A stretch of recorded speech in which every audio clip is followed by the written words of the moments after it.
What are we doing here? And where are we gonna go? It's like we just woke up one morning and then it's welcome to the show.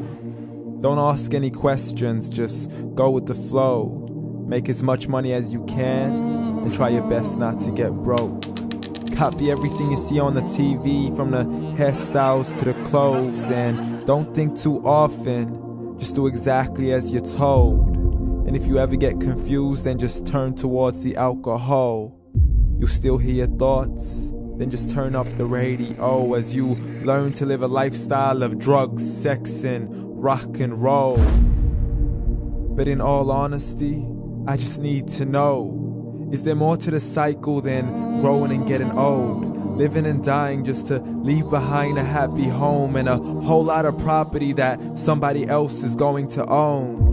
I just really need to know before the casket's closed, 'cause I'm not willing to gamble with my soul, nor am I ready to take any chances. These are just simple life questions and I'm just searching for some answers. Like, what are we doing here? And what is our purpose?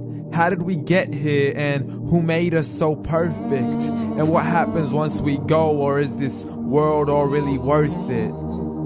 Questions we don't answer because apparently we don't really have to. There's no purpose to this life and our existence is merely natural. Then in that case, please let me ask you, did you create yourself, or was it somebody else who had fashioned you? 'Cause you're a being that's impeccable, faultless and unparalleled. You're a product of supreme intelligence and I'm merely being rational.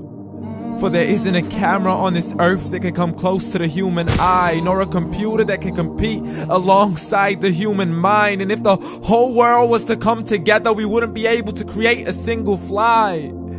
So many signs, yet we still deny.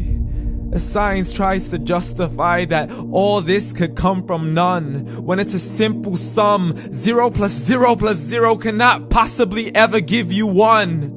So from where did all this order come? For everything has its origins, a maker, a creator of its own. I mean, the only reason you're watching this video is because somebody had to press upload.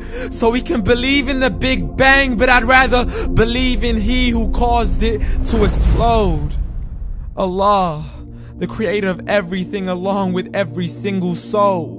The ever-living, the master, the only one who is in control. Unlike his creation, beyond our imagination. And no, he's not a man, nor does he have any partners in association.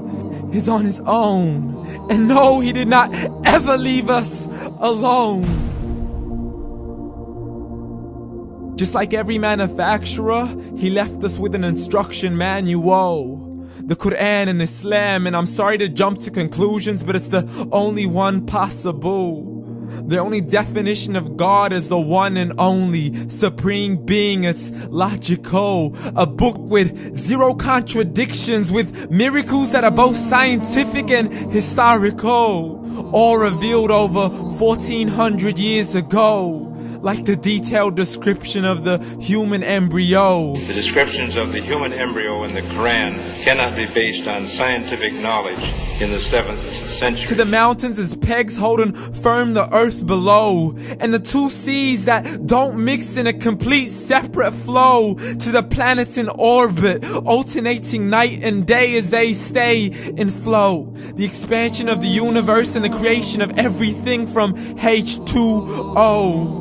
To the stories of the past and the preservation of Pharaoh. To identifying the lowest point in the land where Persia defeated Rome. The gushing fluid that created man in the glands between the ribs and the backbone. And not a word has changed, it's still the same. So please explain how all this was known over 1400 years ago.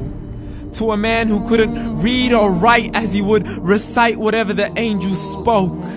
And if you still don't believe, please try to come up with something that's even close. But you can't, so we took God as a mockery and his messengers as a joke. Muhammad could not read or write. How's somebody who can't read or write gonna start a religion? Dismissed his scriptures as legends and tales of the ancient folk, as we live life according to our whims, desires, and hopes. saying this life is the only home we will ever know. We will live then die, then simply turn to bones. YOLO! Correction, after the grass dies, the rain arrives and it regrows, and Allah promises to do the same thing to your very soul and bring you back from your very fingertips to your toes, as the all-seeing supreme being watches us so close, and we are surely being tested in our wealth, our health, and our self, and everything that we've been blessed with. So believe, for we will surely be resurrected and be brought back to our Lord and account for every single deed, as He hands us our books and orders us to read. From the bad to the good and everything in between. You yourself are sufficient for your own accountability, so don't be mad at me. You are the one who thought He wouldn't come back to me. I gave you a whole life long to search after me, but you were busy in all that which was temporary. So read, and glad tidings to all those who believed. And if you disbelieve, read. And don't let that day be the first day you find out what your life really means. Read.